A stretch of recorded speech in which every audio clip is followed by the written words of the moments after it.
We'll start from verse 61, but just giving you a small background of what happened till verse 60.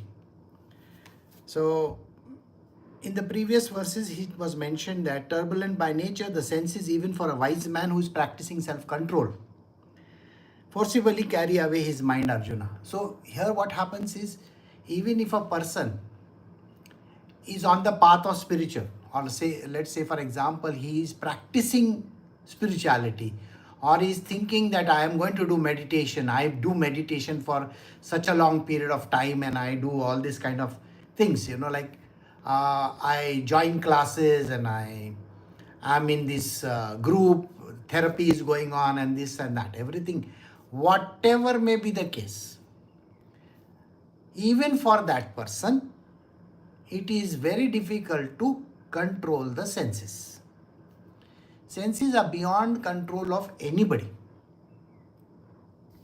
And once they are going out of control, there can be various mishaps. And that is the reason why even the wisest of the persons have a difficulty controlling the senses. He can't say, I can close my eyes. Even if he closes his eyes, his mind is still working. You got it? Even if somebody closes their eyes, their mind is always working. So today, we are going to do a very, very important lesson which is needed by literally everybody. See, please understand, if this lesson is not understood by everybody,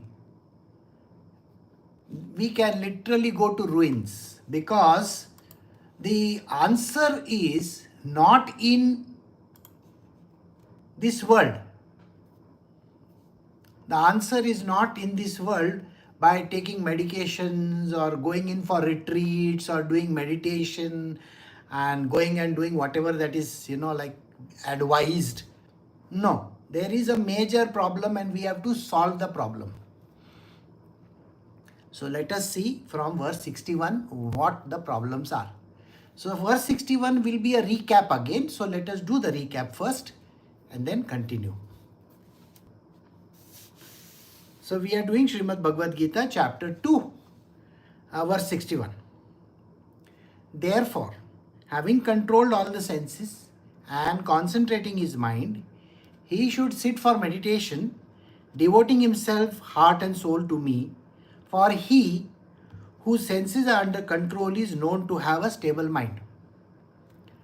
Here Sri Krishna is saying that in the previous verse it was mentioned that it's very difficult to control the senses. Even for a person who is very high up in the spiritual hierarchy. That means a person may be spiritually trying to become perfect by doing all kinds of things. Let us now try to understand what is he doing? Why is he trying to do this? And what is the reason for achieving that success? So we have to go step by step. Today we are going to do what is called a very, very step-by-step method of what the major problem is. And then, if time permits, we are going to find a solution. So let us first see how it works. So first and foremost, a person is supposed to control all the senses. Senses are beyond anybody's control. You have to understand. Can you just shut your eyes and say, I don't want to see? You can't do that. You can't shut your ears all the time, You are not Gandhiji's monkey. Where he closes his eyes, closes his ears and closes his mouth. We have a habit of opening our mouth. If we see something going wrong in this world, we naturally open our mouth and we burst out, isn't it? This is what happens to any and every human being. Again, if you see some atrocity happening in front of you, are you not affected? You are going to get affected very badly. This is the problem which everybody faces. So they have a difficulty of controlling the senses. Now, where can you control the senses? See, either you go in a closed room and sit over there and just close your eyes and don't hear anything, a pin drop silence kind of a room, which is very difficult to find nowadays, isn't it? You can't find a room where you can have pin drop silence. There is always going to be a noise. So we have to try to find a space like that. So he says you have to try to control your senses. Keeping your eyes closed, some things can be shut out. Got it? So you will find that all these yogis, what do they try to do? They close their eyes while doing meditation. Have you seen them? They will say, please close your eyes and now focus on your breath. These are the words which are used. Why are they used? This is nothing but a diversionary technique. You are diverting your mind somewhere else. What is the meaning of the word close your eyes? That means you should not see outside. Your senses should not be functional. Correct? Close your ears. You have heard that people put on the music in their ears. You have seen ASMR and all those kind of things happening in this world. We like to hear music. We like to hear, say, bhajans, kirtans and all kinds of songs. So why do you want to hear? Because you want to block out other sounds. It's a very natural way. I don't have to speak. So the person goes in a maun vrata. I'm not going to speak. Right? So like that, a person has to try. We have to all try. Then he says, concentrating the mind. See, when you have closed your eyes, you're not seeing anything around you. Now with your ears completely shut down, because say, let us say there is only music going on, or only the sound of, say, a bhajan or a kirtan or somebody saying some good words. We are only listening to it. Like let us say you are listening to a spiritual podcast. Or maybe you are hearing some kind of a mantra jap going on. It's going on in the background. So what is happening? Your ears are only listening to that one thing, not the other. And today we can put on headphones and just get into that state. You know that, no? There are those noise cancelling headphones you get. Right? Noise cancelling headphones will cancel all the noise outside. So there is a possibility, there is a means of doing that. Then you can be in a maun vrata. If there is nobody around, whom will you talk to? Except yourself. So the only person you can talk to is yourself. You don't want to be that crazy person. So you just have to keep quiet. So this is the way you can shut down your senses. And then when nothing like this is happening around you, you can focus your mind on one object. One thing alone. So what do they tell you? Focus on something. So many a times in these yoga classes and all that, when they do this meditation yoga classes, what do they tell you? Focus on your breath. Even the people who are in the army and the navy and all that, the defense people also are told to focus on their breath. How does a person control the situation? Where they have to control the situation, their mind should not get swayed. What do? There is these Navy SEALs. You have heard of the Navy SEALs? Now Navy SEALs are those elite group of people who fight for the United States Navy. In India also we have a very elite group. So they are taught something. It is called breath control. So what do? It's a simple technique. The technique is exhaust all the air within you. Exhaust it out. That means breathe out fully. And then count to 1, 2, 3, 4. And don't do it too fast. We are going to take the breath in. 1, 2, 3, 4 like that. 1, 2, 3, 4. Fill your lungs up completely. Then you have to close your nose. That means you are not going to breathe out. You are going to just take the breath in. And then you hold the breath inside. That also you can count till 4. Or if you want, you can count till 2. 1, 2. And then exhale. Exhale means throw the air out. So when you throw the air out, exhale in 1, 2, 3, 4. 4 steps. When you exhale it out in 4 steps, it is 4, inhale, hold, 4 exhale, hold. Don't take any breath in now. Now hold it for 2 seconds. 1 and 2. And then take a deep breath. So this is the Navy SEAL technique which They have adopted from our pranayama techniques. So in our scriptures, we have pranayama. Pranayama was written thousands and thousands of years ago. Now that has been adopted by the US Navy, Indian Army, and so on and so forth. Everybody across the world does it. Even your psychiatrist will tell you the same thing. Take a deep breath, take a deep breath. Isn't it what he's going to say? So if you go for, therapy, what are they going to tell you? Exactly the same. Pranayama controls your breath. So you have to control your breath. And then when you're controlling the breath, what happens? Your mind is focused on the breath only, isn't it? You are actually focusing on the breath. You're going to count 1, 2, 3, 4. So when you're going to count 1, 2, 3, 4, where is your count going? Only in the breath. Correct? So you're going to say 1, 2, 3, 4. You're actually taking the breath in. You're doing that, isn't it? Or exhaling. And then you have to sit for meditation. What is meditation? See, meditation has been described by so many people so many times in various places. What is meditation? See, meditation means a very simple thing. You concentrate on one object. Put all your energies only in one object. One.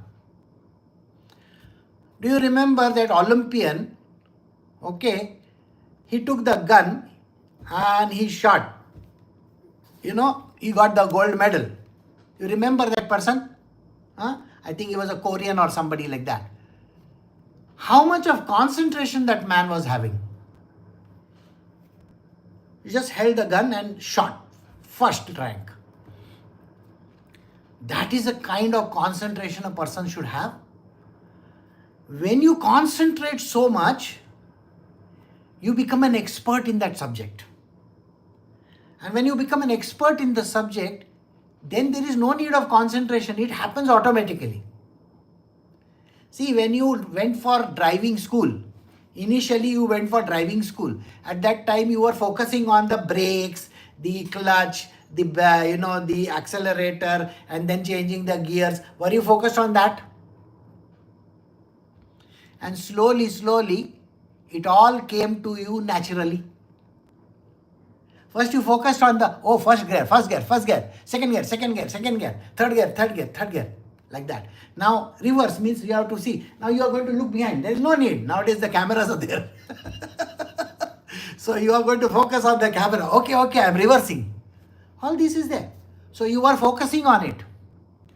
But after many years of doing the same thing, what do? You don't have to focus. It becomes literally like a very child's play for you. First 2, 3, 1, 2, 3, 4, 1, 2, 3, 4, whatever. You will be putting your gears as if you don't have to ask anybody or think in your mind, I have to now put second gear, now I have to put third gear. You're not going to think. When this happens naturally, on its own, automatic, that is called meditation. You are one with that object. One with that object. You are one with the car. You are one with that object. You are meditating on that object. Got it? Meditation is that. So then what happens? Then once you are meditating on the object, what happens is you have shut off everything. Remember, all your eyes are closed, your ears, you are not listening to anything. You are focusing only on the breath control, blah, blah, blah, all those things. And you are meditating on the object, whatever the object that you are into. And then when all this is happening, then you will have a stable mind. Stable mind means you are not going to be upset with anything. If there is some fire catching over there in the side, you are just driving ahead over there. How many people have seen the pictures of the fire which broke out in California, wherever? You have seen, now the people were just driving away because they want to get out of that area. Were they bothered that the fire is there, things are burning, something has to be done? No. They are thinking that I have to get out of this area. That is what everybody did. And everybody got out. So then what happens is your focus is only one. I want to get out. Now in the same way, when you are upset and angry and where something is going wrong, if you follow these techniques, what happens? You are going to have peace of mind, kind of. Only for temporary things. But we need to have permanency. So let us see how it works. So we are doing verse 62. The man dwelling on sense objects develops attachment for them. From attachment springs up desire, and from desire unfulfilled anger ensues. Now starts the very dangerous verse. This verse is the basis of problems in the world. You have problems every day or no? Everybody has all kinds of problems, correct? Now, how do these problems happen? See, please understand, these problems come about because of the first thing over here. A man dwells on sense objects. You are dwelling on something. Something is irking you. Something is disturbing you. What is disturbing you? It could be a thought. The thought of somebody doing something. Even while you are driving, somebody is trying to cut in your lane. The thought itself is, what does he think of himself? Why is he cutting in? Or somebody has done something to you in your life. Maybe you have not been given credit for something, or maybe you have been given a peace of mind, or maybe somebody has spoken badly to you. Now, is it necessary that that person has done it just now? Not necessary at all. That thing could have happened many years ago. Many years ago. Very shortly we are going to celebrate a very big function, the thing across the world. They call it the Valentine's Day. Okay, now people celebrate across the world. Now Valentine's Day is when you send flowers and gifts and this and that and chocolates and whatnot to your beloved. But during that day, are you not thinking of the person who betrayed you? You are also thinking of the person who did wrong to you. Suppose you have had a bad marriage. Are you thinking of that person? Yes. Are you thinking of somebody saying something bad to you? Even a stupid sentence like this. A very silly sentence. Oh, you have put on weight, I think. Finished. I mean, the person might have said yesterday, day before yesterday, at that time it never hit you. Oh, she's calling me fat. So did you understand? If you dwell on this thing, so anything that you heard, saw, smelled, touched, or experienced it, something that you experienced, something that has hit you very hard. It could be even a dress, it could be a thought, just a thought. Now let us say you are going for a wedding, or you are going for some evening party or something like that. And when you are on the way, your sandals break. Sandals. That thing, that wooden thing is coming off. How is it going to be? Your whole evening. Your whole evening is ruined, isn't it? Imagine you are eating something in a restaurant and you are wearing a very good dress. Something spills on it. And you don't know about it. And when you get up from the table, your son looks at you, Mom, there is something on your dress, see? And you see one very big blob of the tomato ketchup fallen on top of your dress. Do you know how difficult it is after that? So what happens is, sense objects which are titillating the senses, whether they are there in front of you or not there in front of you, does not matter. It's the people, places and things. All this can destroy you. Now how does they destroy? A man who is dwelling on sense objects develops attachment to them. What is the meaning of the word attachment? Attachment means you are only going to think of that object. Only think of that object. Only think of that object. Suppose you have got one toothache, full day you are thinking about the toothache. Toothache. And then you are thinking, I have to go to the dentist, Anyway, you can't even think of any other thing.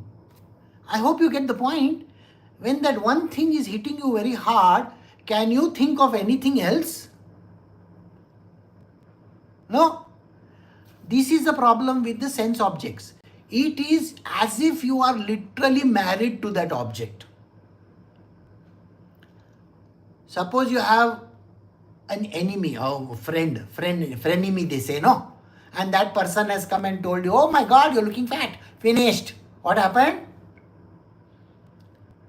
What is she saying? She's saying, I am fat. You should look at her. She looks like an elephant, baby elephant. Already your thoughts are going round and round, and it is never going to come out of that mind of yours. You know what it does? It gets attached to that object. Object is what? Your body and what the person said. Right? The person has said, you are like this. And now you are connected with your body. Do you know how much you are going to be eating your mind up? I have to go to the gym. I have to reduce. I just want to get to my old weight. I used to be 52 kilos in weight. Now I have put on about 8 kgs. I'm 60 now. I should come down to 52. Boss, you are 40 plus and you are thinking that you have to come down to 52. What, you are some teenager or what? But still, the thought is going on. I have to show this world. I am going to do this. I will do this. Really? Same thing. Anything in the world. Oh, this sari you had worn for your brother's wedding, isn't it? Oh, she remembers the sari which I wore. I have 100 saris in my... But today I don't know what happened to me. I just wore this sari because it looks good on me. And look at her. She's saying you have no saris. That woman has not said you don't have any saris. She just said to you that this sari you had worn for your brother's wedding. By the way, she's mean. Okay? You have to understand this. Your own mother, I can guarantee you this much. This is something which people don't understand.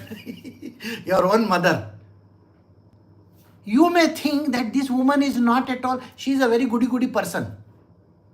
Okay? She loves me a lot. Let us say you are going with your husband for something. Okay? And you are, being extra kind and extra nice to your husband. Your mother is going to make snide remarks. 100%. You know the reason why? Because your mother is thinking, see, she is got happily married. I am the worst creature on earth. My husband is a pain in the ass. My husband means it is her father only, no? She starts comparing. You wear a nice sari? Nice sari, huh? Where did you buy? Kanjivaram, huh? How much is it? 20,000 rupees? Oh my God. She's not saying 20,000 rupees is expensive. She is thinking, my saris used to cost only 500 and 1,000. I never got to wear 20,000 rupees sari. Has it ever occurred to you she's thinking that? I hope you get the point. That woman is thinking, oh, she can afford to buy a 20,000 sari, and when I ask her for 10,000 rupees, she doesn't want to give. You understand the psychology of this? That woman is thinking wrong, and you are thinking double wrong. But who is going to teach you that? So here you are getting taught that. Don't go by the words what people say. Don't think about it, because they are going to be saying one thing but meaning something completely different. Nobody wants to see somebody happy. Please remember this. Even your own parents are not interested in you being happy. This is a very common thing in this world. People say, "Are dudo nahao puto falo," like that. You be happy.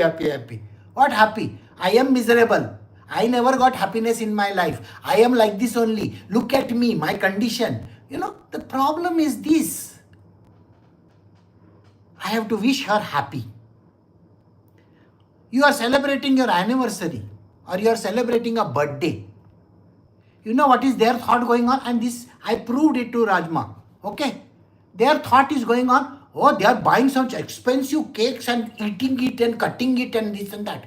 I never celebrated even one day of my life, Not one birthday also. Nobody gave me present. My husband used to not even think it is my birthday. I don't even remember my birth date. You got the point or no? This woman is seething with anger, but she cannot show it.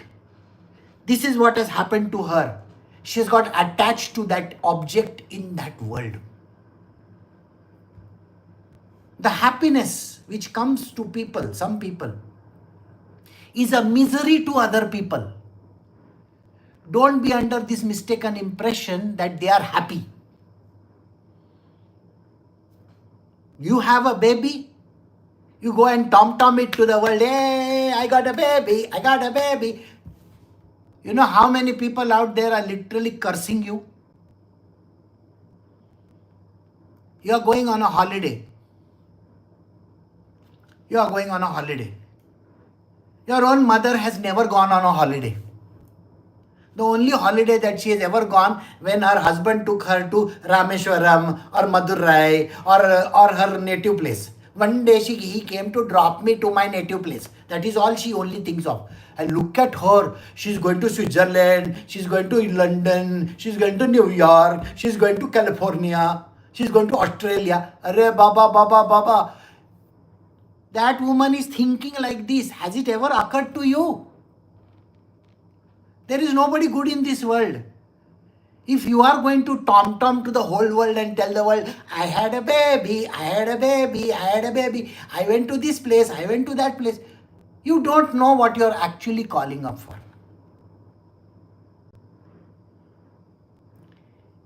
It is irsha. People are jealous. They are mean. Best thing is don't talk about it. Don't say anything. Go quietly enjoy your place or your whatever that you do and just be happy. Many a times you have to be a hypocrite in this world. And I will give you an idea how people are hypocrites. Now, 2 things I have said. Now let me tell you the third thing which happens. A man dwelling on sense objects develops attachment to them. From attachment springs up desire, and from desire ensues anger. Now, as a person becomes older and older, they have a lot of problems in their life which are connected to the physical debility. Sometimes they have, knee pain, arthritis. Sometimes they have spondylitis. Sometimes they have, simple diseases to complex diseases. A complex disease could be anything like cancer. A simple disease could be, let us give it a simple disease, okay? Let us say diabetes. Now diabetes is there. Now what happens when a person has diabetes? Are they always obsessed with diabetes? Yes or no? I can't eat sugar. I can't eat this. I have to take injections. I have to do this and I have to do that. How many things are they only obsessed with? See, a man dwelling on sense object. What is the sense object just now? A disease called diabetes. A person is only focused on diabetes. Like you are focused on gaining weight, the person is only focused on diabetes. Develops attachment to them. So now let us say you are their daughter. Okay?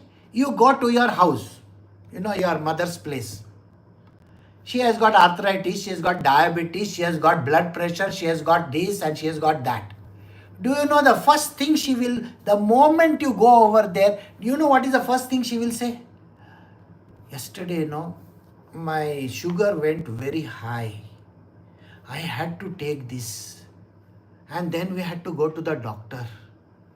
And the doctor prescribed these other medications. Last week I had a high blood pressure. Do you know how many medicines I have been taking?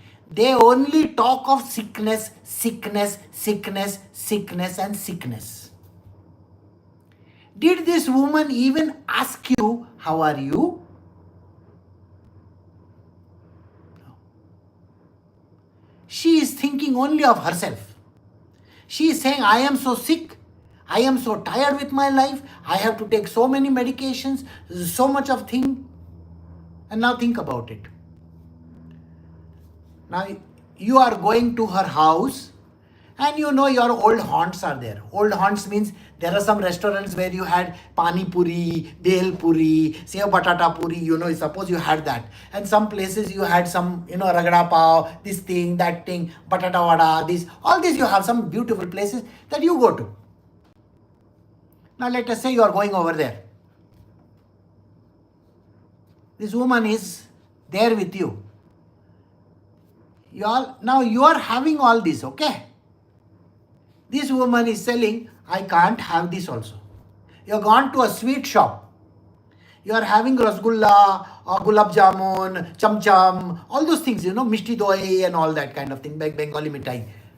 Your mother is thinking, I can't even touch these things. It's got so much of sugar in it. You are eating away. This woman is seething over there. The disease can cause this kind of anxiety problems in the person's life. Has it ever occurred to you?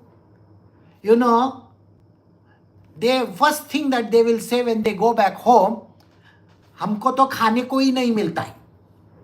We never get to eat these things, I never had this in my life. You people are enjoying. You are eating bhel puri, pani puri, this puri, that puri. You are eating the sweets and all that.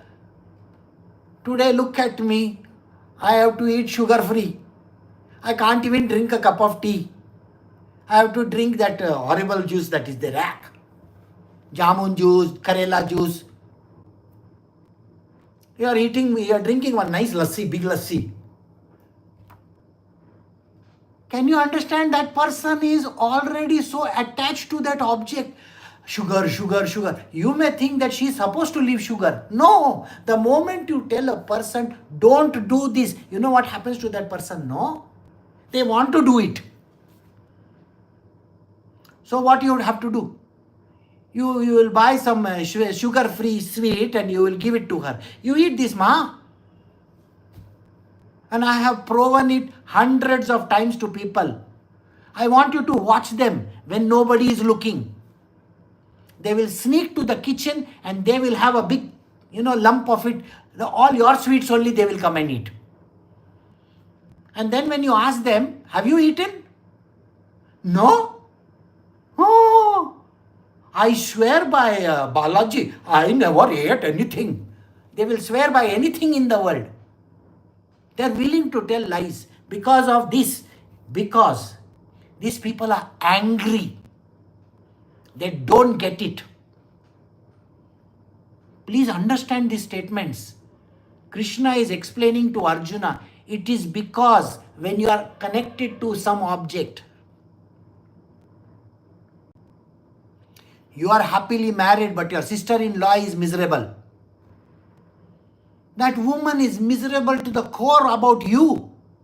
She's cursing your life every minute of the day. She is undergoing a divorce. She's thinking about you. Oh, she's enjoying herself. Look at her. I hope you get this point. This is called anger. Some people don't show this anger.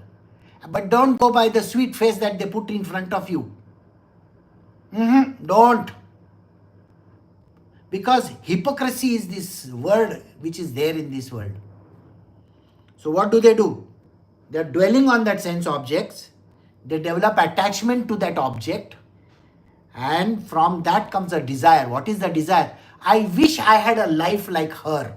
I wish I can eat the sweet. I wish I had so many beautiful saris.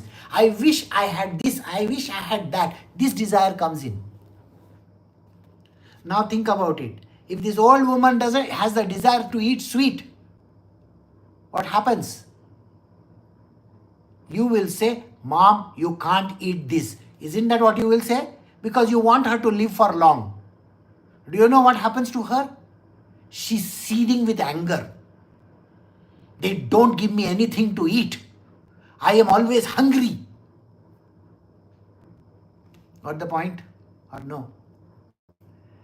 When you deny something to somebody, that person gets very, very angry because it's their desire to have that object.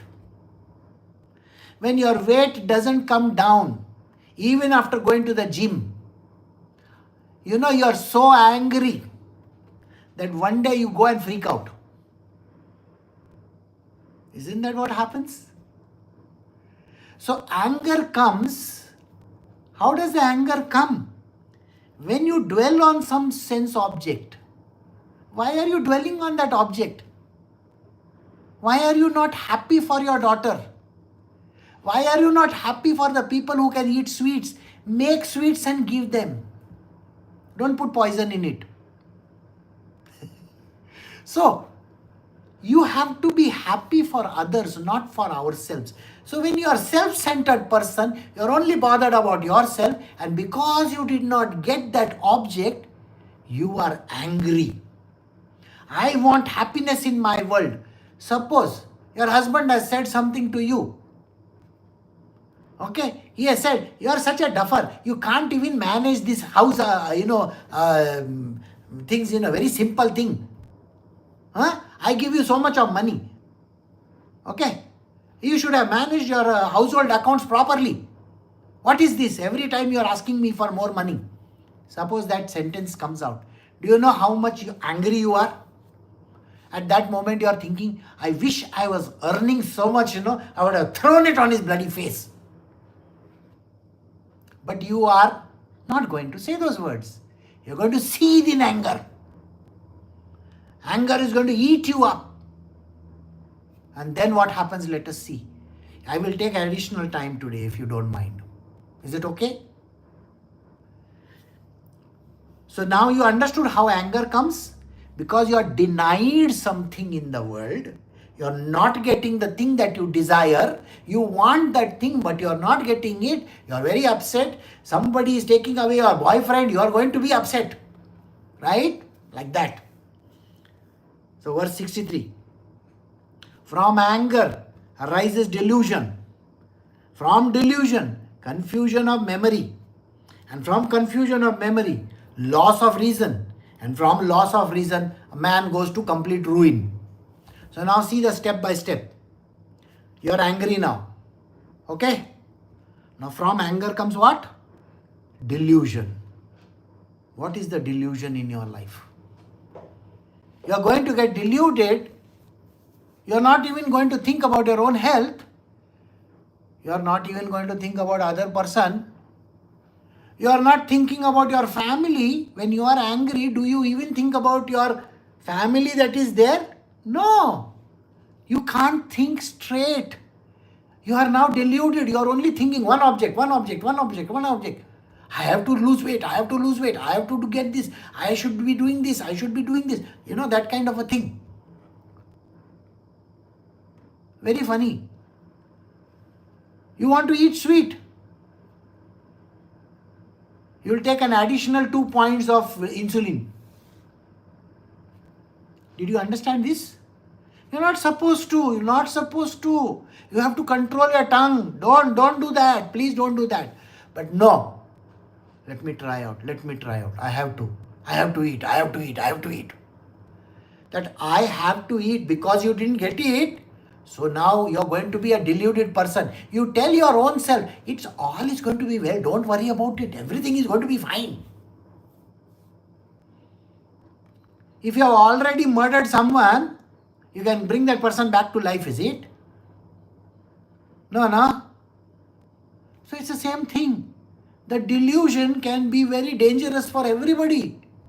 The delusion means you can't think straight at all. Nothing. You can't even think straight. Logic is gone out of the window. Push.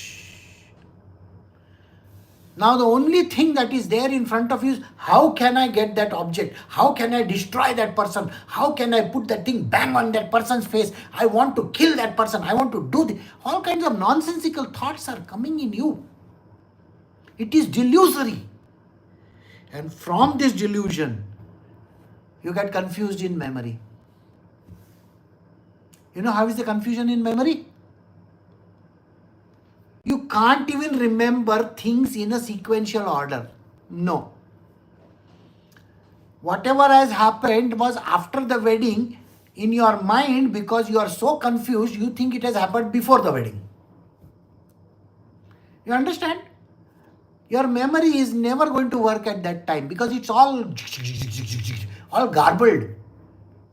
You understand what happened? The garbled memory. Your dates are wrong. Things are going to be wrong. Everything is going for a toss. Whatever that is happening is not making sense to you anywhere because the anger has made you delusional. And because of delusion, no memory will serve you properly. A delusional person is like that person who forgets everything. You know, old people, dementia, they call it dementia. You actually become demented at that time because nothing makes sense to you. You know, things might have happened with another person, but you will see, bring that thing over here and destroy somebody else's happiness. Your enemy is X. But now Y is in front of you. If Y is in front of you, you will take out your anger on Y. That person is not even concerned. And suddenly out of nowhere, you will bring a story connected to Y and you say, you did this to me. Finished. That person has not done anything to you. And yet you are thinking that person has done. That person can be not there at all. Have you seen two people fighting on the road? Hey, they are doing boxing match, done. One person comes in the middle, trying to save both these people. You know what happens? Both these angry people will now fight him, the third person. This is where the problem lies because you forget what is the main reason why you are fighting also. Do you know? You can't even remember why you started this fight.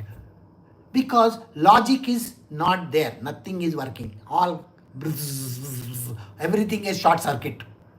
And because everything is short circuit, nothing is actually working. And because nothing is working in your world, you are in a state of confusion of memory. Don't know what is happening. And when there is a confusion of memory, there is a loss of reason. No logic working. No brains. Brain is also frozen. Like that. It's frozen in time. You can't even reason. So now think about it. Suppose you have one big fight with your husband.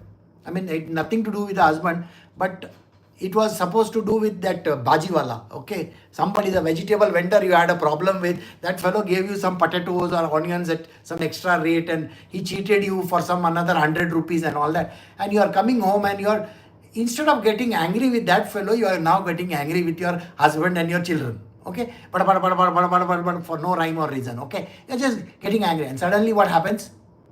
You completely lose track of what was the main reason for this anger. Okay, there is no reason in your life. Now, everything connected with that man and that child will come up. Sir, madam, that was connected to potatoes. Now, where did your father, mother, brother, sister, this one, that one, your girlfriend, you know, you are showing too much of attention to that girl over there. We went off for that thing and what is this? You are running after her. You want to pick up all that thing. You know, that kind of a thing happens. Why were you looking at her? The problem is nothing to do with that person. And yet some other thing, somewhere, God alone knows from where, something has come and now some new thing is started.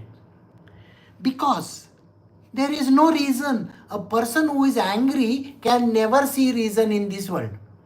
And suppose that person is trying to tell, Nahi Baba, I was doing this. No, you are deliberately trying to put me down. You want me to look bad in front of other people. That is why you are doing like this. That person is thinking, I never thought like this at all. Now I have to think like this. It is something I never did. And the story is now taken so much of a turn. I imagine, okay, from it being, Jab we met, and it has now become Pushpa 2. No connection between these two stories. No connection. But now he's become the biggest villain of Pushpa 2. And you have to kill him. Take one katti and kill him. Arey Baba, there is nothing. Potatoes. And here somebody else is coming to the So this is called loss of reason. And when loss of reason happens, everything goes to ruin. The relationships go out of the window. Your life becomes a hell. You can't live with that person. The only way out is out of this whole thing. You can't go and face that person again. Because later on, when you cool down and you think about the whole thing, you will say, what the hell happened, man? Why did I behave like this? Can you tell me the reason why you behaved? Even God cannot come from the heavens and tell you what the reason is. All wiring, all gone wrong. All short-circuited the whole brain. Whole mind of yours is short-circuited. There is nothing which is straight. And because all that is a mess, it is like the Gaza Strip, full ruins. And then Donald Trump says, I want to build something over here. It is like that. Your life is like a Gaza Strip, full khalas, finished. What are you going to do there? Or all that thing which burned down, you remember. Now every house over there is burnt to ashes. Nobody knows what they are supposed to do. The insurance is not paying money. Now you're just sitting over there, kya karne ka? What to do? You're doing this. Your life is destroyed. Why does a person want to do that? I hope you get the point. Step by step, write it down and keep it, preserve it somewhere. There are steps which happen. Step number 1, the desire which comes up. Basically, when you are looking at some sense object or some object has appeared in your world for no rhyme or reason, something, you are thinking of your ex or you are thinking of somebody in your life. Maybe you are thinking of your mother-in-law or father-in-law or some idiot in your life. The thought just came, just it came. And then you are following the chain of thoughts. You know what happens? You keep on thinking and thinking and thinking and thinking and thinking and thinking and thinking about the same object. Nothing else is coming in your mind. You're only attached to that one object. And when you're attached to that one object, what happens? Then from this attachment springs up the desire. What is your desire? I want to get out of this. I don't want this person. I wish that person dies. Any kind of desire will come. You don't know what the desire is. Any kind of desire will come because you have some problem. And because you have dwelt on that subject, the senses are attached to that object. And because they are attached, your desires have come up. And because your desires are anyway not going to get fulfilled, that person is not going to die. That moti will not become choti. That person is a rich person. You may be a poor person. That person is not going to become poor. Nothing is going to happen. All these things are not going to happen. And when this thing doesn't happen, your desires are unfulfilled. And because your desires are unfulfilled, because you are thinking, chain kuli ki mail kuli, mar jaye sali. Like that kind of thing we are thinking. But it is not happening. What to do? Nobody is trying. Nothing is happening. Our desires are unfulfilled. And because our desires are unfulfilled, more anger. Like that. And you become delusional. You literally are thinking every day, कैसे equal करूँ, कैसे उसको बराबर करूँ, कैसे, full day you are just thinking how you are going to get even with that person, how you are going to get even with that person. And in this crossfire, somebody else enters. Finished. Whoever that person enters in your field of vision, no? It could be anybody. You become a Karen immediately. Karen is now a word which has become very famous. You become, for no rhyme or reason, even that pizza fellow who has come for delivery also, you want to murder that fellow. He has done nothing to you. But why you want to kill that fellow? Nahin, Swiggy wala, he has done that. But Swiggy wala is only coming to deliver something. Why is this sauce put over here? Why is cheese less over here? But that is not the criteria. You have got a desire for something else that is connected to some other thing now. And because of that, you have got into a delusional state and your memory is all gone.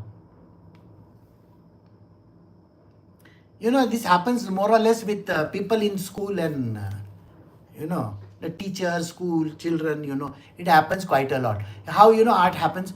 The principal says something and you take it.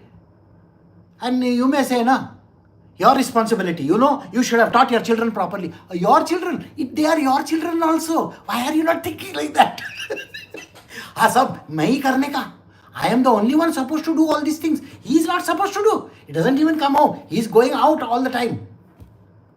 But the problem is different. Your son or your daughter must have done something wrong or something is wrong. Instead of that, you are bringing, and then his whole family will come. Your father and mother never taught you anything. But where is your father and mother not teaching you anything? There is nothing. But that thing has also come. All confusion, all total confusion in mind, and memory is not serving you correctly. Everything is coming here, there, everything. And because of that, you lose reason. No reasoning capacity, no logic also remains. And because you have got, logic is not there, what does a person do? They go to ruins. So here Sri Krishna is telling Arjuna, sir, this is what happens. Sabke life mein. Everybody's life, this is the only thing that happens. So, and nobody is an exception. Nobody is an exception, and nobody is, Sati Savitri or, Harishchandra. Nobody is Harishchandra in this world. Please take my sentences very seriously. Nobody is Harishchandra and nobody is, his wife, whatever. Everybody is in the same boat. They may not show it. There are some, we say in Marathi, we say, Atla Gatiche. Atla Gatiche means their inner knot is there. They won't show anything to the world. They'll say, they're like the Joker from the film, like this, constantly like that. But inside they are like that kind of a thing. They're literally like, you seen the cats, no? How they're like that, but they won't show. People don't show things. So don't go by appearances. Everybody is in the same, okay? But they may appear different. They may appear like, like all Bhagwans of this world, okay, but nobody is like that. Everybody has a mind, correct or no? So don't be harsh on yourself, okay? You also have a mind, they also have a mind. Sometimes they will never show, but you will show. Some people like to make a big show of it. Some people don't want to show anything. So happens. So this week we will stop over here, and in the coming week we will understand how to overcome this kind of a thing. So we have come to verse 63 where we understood how anger can ruin a person. Okay, so we will stop over here. Recording stopped.